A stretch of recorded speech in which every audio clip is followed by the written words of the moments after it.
Le agradecemos al doctor Belisario Betancourt. A las personas que van llegando las invitamos acá adelante, hay puestos para que puedan ubicarse. Según algunas organizaciones nacionales e internacionales, la corrupción en la contratación pública es reconocida actualmente como el factor principal de desperdicio e ineficiencia en el manejo de los recursos en el país. Se estima que en promedio el 10% del gasto en contrataciones públicas se desperdicia en corrupción y soborno. Según estudios llevados a cabo en el año 2002, la contratación pública en Colombia es una de las actividades económicas más importantes del país. Es por eso que desde la década de los 90, el sistema de contratación estatal en Colombia ha tenido modificaciones con miras a lograr una gestión pública más moderna, eficiente y transparente. Sin embargo, las cifras de la corrupción en la contratación pública son alarmantes. Y solo para que se hagan una idea, recientemente el Auditor General de la Nación afirmó que el desvío anual de recursos del Estado a bolsillos de los corruptos puede ascender a 9,2 billones de pesos, mientras que la Fiscalía General de la Nación señaló que solo en Bogotá el desfalco por la contratación asciende a los 2 billones de pesos. A continuación vamos a recibir a la doctora Clara López Obregón, alcaldesa de Bogotá, política y economista nacida en la ciudad de Bogotá, graduada de la Universidad de Harvard en Estados Unidos, hizo un doctorado en Derecho Tributario y Financiero en la Universidad de Salamanca, miembro del Polo Democrático, docente de las Universidades de los Andes y del Rosario. Fue secretaria económica de la Presidencia, concejal, presidente del Consejo Distrital, contralora de Bogotá y auditora general. Se desempeñó como secretaria de Gobierno de Bogotá hasta marzo del año 2010. Fue fórmula a la vicepresidencia del ex candidato Gustavo Petro. El día 8 de junio de este año fue designada por el presidente de la República, Juan Manuel Santos, como alcaldesa encargada de Bogotá. Démosle la bienvenida a la doctora Clara López Obregón.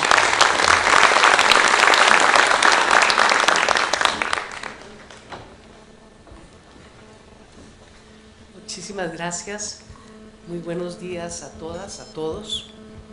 Expresidente Belisario Betancourt, miembro del Alto Patronato de la Corporación para el Desarrollo del Pensamiento Complejo, doctor Álvaro Miguel Navas, vicecontralor general, doctor Marco Antonio Velilla, consejero de Estado, coordinador académico de la Corporación Complexos, doctor Gustavo López, director de la Corporación, doctor Marino Tadeo, exdirector general de la ESAP y miembro de la Secretaría Técnica de Complexos, doctor Óscar Enrique Ortiz, exar anticorrupción, invitados, funcionarios, funcionarias, medios de comunicación. Quiero en primer lugar agradecer esta invitación a tratar un tema de tan profunda complejidad desde la perspectiva que nos invita el doctor Belisario Betancourt. Espero no defraudarlo con mi presentación que he titulado La miseria del Estado. Hoy en día hay una avalancha de declaraciones, pronunciamientos y condenas contra el fenómeno de la corrupción. Las estadísticas que nos acaban de leer son más que dicientes. Se basa en hechos recientes develados en declaraciones de exfuncionarios y contratistas que han aceptado y confesado hechos inenarrables o en fenómenos recientes de la concentración de la contratación pública en manos de un reducido número de empresarios emergentes en lo que ha sido bautizado como el carrusel de la contratación pública. Lo curioso es que los medios de comunicación, los gobernantes, destacados prelados, connotados dirigentes políticos, nos pronunciamos sobre el tema como si este delito fuera ajeno completamente a la sociedad en su conjunto y al modelo de desarrollo económico y social vigente. Mientras la corrupción sea percibida como un fenómeno espontáneo e intrínseco de un sector de funcionarios públicos productos de la maldad y de la tentación, estaremos en el plano de la denuncia, del moralismo superficial y del escándalo intrascendente. La verdad es que el fenómeno de la corrupción merece ser estudiado a fondo para encontrar sus verdaderas raíces y combatirlo por donde se debe combatir, avanzando más allá del escándalo que sorprende a los incautos. Me pregunto con insistencia, ¿el fenómeno de la corrupción es ajeno al modelo de desarrollo económico y social que hemos adoptado colectivamente en la sociedad? ¿Que hemos diseñado o importado sin beneficio de inventario y tal vez sin adaptación suficiente a las condiciones propias de nuestra sociedad, de nuestras desigualdades, de nuestras violencias? En toda esta etapa histórica que se ha desarrollado en gran parte de la última mitad del siglo pasado, creo que muchos estaríamos de acuerdo en que se abrió una brecha de incalculable tamaño que nos condujo a rendirle un culto a la política del mercado incontrolado y desregulado, a la creencia de que el crecimiento y las utilidades podían ser infinitas, al desprecio de lo público, a la reducción de los impuestos y salarios, y lo que es más grave, a la reducción de la responsabilidad social de los propietarios de los medios de producción y del sector financiero. Si analizamos bien lo que acontece en estos momentos con la crisis financiera mundial, la del 2008, la que asoma, confirmaremos nuestras sospechas. Bien lo ha resumido Tony Judt en su reciente libro Algo va mal, cuando afirma, comillas, vemos a nuestro alrededor un nivel de riqueza individual sin parangón desde los primeros años del siglo XX. El consumo ostentoso de bienes superfluos, casas, joyas, coches, ropa, juguetes electrónicos, se ha extendido enormemente en la última generación. En Estados Unidos, el Reino Unido y un puñado más de países, las transacciones financieras han desplazado a la producción de bienes y servicios como fuente de las fortunas privadas, lo que ha distorsionado el valor que damos a los distintos tipos de actividad económica. Siempre ha habido ricos al igual que pobres y siempre ha habido ricos al igual que pobres, pero en relación con los demás, hoy son más ricos y más ostentosos que en cualquier otro momento que recordemos. Es fácil comprender y describir los privilegios privados. Lo que resulta más difícil de transmitir es el abismo de miseria pública en que hemos caído. Y como más adelante sugiere el mismo autor, estamos ante un fracaso colectivo de la misma voluntad. Lo que quiere decir es que de una u otra manera la sociedad ha contribuido a crear la cultura del despilfarro, del dinero fácil, la mentalidad que ahora se resume en el todo vale, que es la estructura mental de la corrupción en su verdadera dimensión. Tenemos que decirlo, la corrupción cabalga sobre los hombres de dos sujetos activos, el funcionario público venal, el sobornado, que ha sido tentado por la idea frágil del enriquecimiento ilícito y fácil, y el empresario ambicioso, el sobornador, que encuentra en la miseria en que ha caído lo público una oportunidad de ganancia ilícita no trabajada. Pero no por ello podemos generalizar ni estigmatizar a la totalidad de los funcionarios y contratistas. Cuando llegué a la alcaldía, abordar este tema buscando soluciones prácticas y efectivas no fue fácil, no ha sido fácil, porque los hechos habían creado un ambiente de desmoralización y parálisis entre el cuerpo de funcionarios y contratistas. Unos y otros temían por su buen nombre, y la estigmatización llegó a tal nivel que un funcionario me describió una escena que quiero compartir con ustedes. Caminaba por la séptima con sus dos hijas adolescentes para comprar el regalo de cumpleaños de una de ellas, y como recién salía del trabajo, llevaba puesta su chaqueta con los logos distintivos del distrito. Fue abordado por otro ciudadano en plena vía pública, quien lo señaló voz en cuello de corrupto. Y él me decía: no supe cómo explicarle a sus hijas, que no pertenecía a ese reducido grupo de funcionarios que habían violado la confianza en ellos depositada. Y me lo dijo con unos lagrimones que no podía contener. También hemos encontrado empresas que ahora se abstienen de prestar sus servicios al distrito para no incurrir en el llamado riesgo reputacional. Decidimos conjurar la crisis con eventos cargados de simbolismo y sacamos los códigos de ética de los estantes a la práctica cotidiana de la administración. Solicitamos a los servidores públicos renovar su compromiso ético mediante escritos de su puño y letra que han conformado un compromiso colectivo muy poderoso.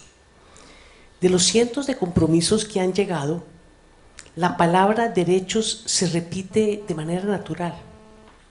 Los servidores públicos de Bogotá no conciben su accionar fundado en la ética si ésta a su vez no se entiende en función de los derechos humanos y sociales que están llamados a ser efectivos con los recursos puestos a su disposición. En este proceso hemos rescatado el código de honor de la juventud, que tal vez entonces no entendimos en su verdadera dimensión. En mi colegio, doctor Belisario, decían: es tan responsable del acto corrupto quien lo comete como quien, conociéndolo, no lo denuncia para que se ponga remedio. No es suficiente con ser honesto uno solo. En la sociedad como en la familia, todos tenemos el deber adicional de procurar que quienes estén a nuestro alrededor también lo sean. No importa cuán dolorosas o inconvenientes sean consideradas nuestras admoniciones. Tránsito de la cultura de no ver, no oír, no contar el mal que nos rodea, no se vence fácilmente, aunque el cambio ya comenzó. Escuchándolo hablar de Héctor y de Troya, me recordaba un escrito de Foucault extraordinario, en que él trata de traducir al inglés, al francés, una palabra griega, pargesia, que él describe como el hablar franco, el discurso franco, franc parler, free speech, de la libertad que hablaba ahora el doctor Belisario Betancourt. Palabra que es una cualidad del ciudadano, especialmente en una democracia, porque es esa cualidad que implica valor civil para actuar y decir la verdad, porque la conoce, porque los valores se conocen, no los tengo que científicamente llevar al laboratorio para conocer su verdad en la sociedad, y porque abstenerse de hacerlo atenta contra la misma estructura social de la que hacemos parte. Y le cuento que cuando digo que el cambio ya comenzó, tímidamente, frágilmente, pero ya empiezan las personas, los funcionarios, a llevarme casos éticos de denuncia fundados en el Código de Honor, pero el miedo todavía es inmenso. Quieren que yo jure el silencio sobre lo que me descargan en los hombros. He tomado decisiones muy difíciles y estoy empeñada en que quienes se atrevan a denunciar, cuando la presión de un supervisor o un superior ha sido removida, y en eso estamos, hagan lo correcto, que se llenen de ese valor civil necesario y lleven personalmente la denuncia ante los órganos de control. Esos órganos de control ya nos han demostrado que no están dispuestos a que las cosas sigan como van. Han dado un tate quieto Corte Suprema de Justicia, la Procuraduría, la Contraloría, la Fiscalía. Hay una reconducción en nuestro accionar colectivo en materia de tolerancia frente a estas costumbres que se habían posado sobre nuestro accionar y sobre nuestra omisión y tolerancia permanente.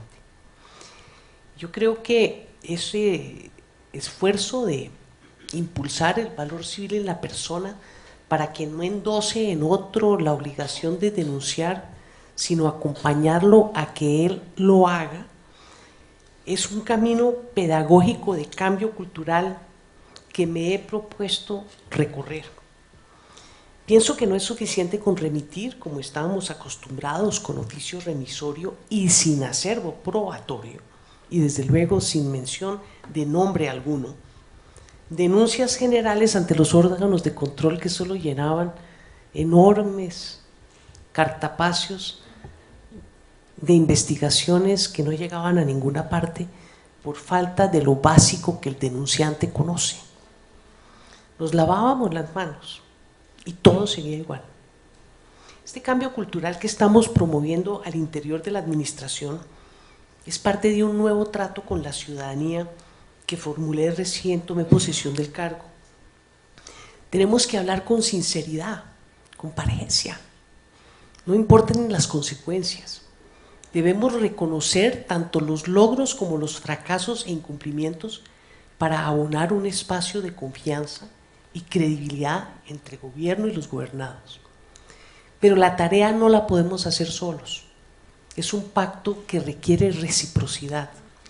Estoy convencida de que gobierno y ciudadanos unidos en código de franqueza y respeto mutuo podemos vencer la cultura permisiva que se había venido generalizando, no solo en la actividad pública, sino también en la privada. Ayer en el Consejo de Seguridad, donde me acompañó la doctora Inés Elvira Roldán, recibimos un interesante informe de planeación distrital con motivo del seguimiento que hacemos regularmente a la restricción horaria de expendio de licor después de las 11 de la noche. La georreferenciación de las tiendas y comercios dedicados a esa actividad que ya se hayan colocados en el mapa ascienden a la fecha a 53,000 y ya sabemos que superan los 80,000. De ellos, de los que ya tenemos ubicados y verificados, con Cámara de Comercio, con los mapas del catastro, solamente el 10% cumple con la normatividad del uso del suelo de la capital de la República. FENALCO ha hecho un estudio independiente y nos ha informado que ellos calculan que no más del 23% de todos los establecimientos de comercio de la ciudad cumplen con las normas de usos de suelo.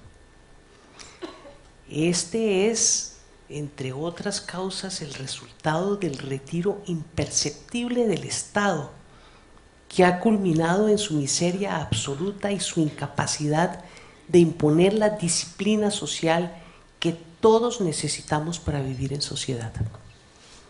La Ley 234 de 1995 prohibió la exigencia de licencias y requisitos para la apertura de un comercio en cualquier parte del país. Se reaccionaba contra la venalidad de los funcionarios que cobraban coimas por dar permisos, pero caímos sin solución de continuidad en la venalidad de los particulares. Como cerrar un establecimiento de comercio con el debido proceso es una faena de titanes que llega hasta el Consejo de Estado, y el achicamiento de ese mismo Estado redujo el número de funcionarios encargados de hacer cumplir la ley. Hoy, en nuestra ciudad, prima el desconocimiento consciente de la norma, que genera utilidades, pero que priva a los barrios residenciales de la tranquilidad que antes le ofrecían las licencias para establecer tiendas, servicios, gimnasios, iglesias y demás. Recientemente, el Auditor General de la Nación afirmó que el desvío anual de recursos del Estado a bolsillos de los corruptos puede ascender a 9,2 billones de pesos. mientras que la Fiscalía General de la Nación señaló que solo en Bogotá el desfalco por la contratación asciende a los 2 billones de pesos. A continuación vamos a recibir a la doctora Clara López Obregón, alcaldesa de Bogotá, política y economista nacida en la ciudad de Bogotá, graduada de la Universidad de Harvard en Estados Unidos, alcaldesa encargada de Bogotá. Démosle la bienvenida a la doctora Clara López Obregón.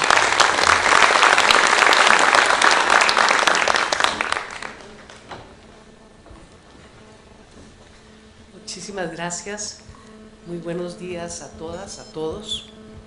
Expresidente Belisario Betancur, miembro del Alto Patronato de la Corporación para el Desarrollo del Pensamiento Complejo, doctor Álvaro Miguel Navas, vicecontralor general. Hizo un doctorado en Derecho Tributario y Financiero en la Universidad de Salamanca, miembro del Polo Democrático, docente de las Universidades de los Andes y del Rosario. Fue secretaria económica de la Presidencia, concejal, presidente del Consejo Distrital, contralora de Bogotá y auditora general.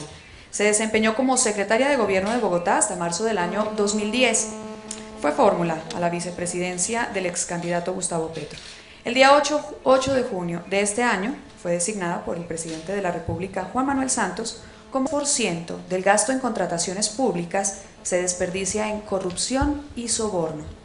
Según estudios llevados a cabo en el año 2002, la contratación pública en Colombia es una de las actividades económicas más importantes del país. Es por eso que desde la década de los 90, el sistema de contratación estatal en Colombia ha tenido modificaciones con miras a lograr una gestión pública más moderna, eficiente y transparente. Sin embargo, las cifras de la corrupción en la contratación pública son alarmantes. Y solo para que se hagan una idea,